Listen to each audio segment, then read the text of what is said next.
আমাদেরকে আরিচা দিয়ে ঘুরে যাইতে হয়। তো যখন নাকি ওই মহিলাকে গোসল করায় নাই, কোনো জানাজা দেয় নাই, ওনাকে নিয়ে রওনা হইলাম।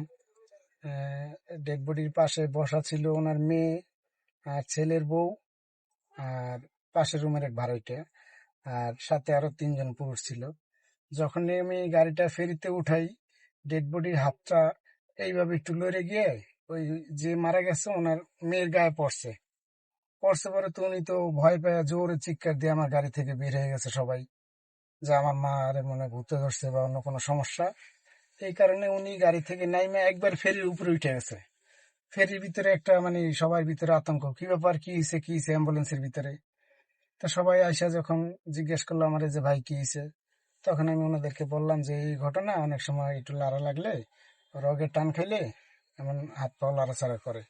তো ওনার মেয়ে অনেক ভয় পাইছে।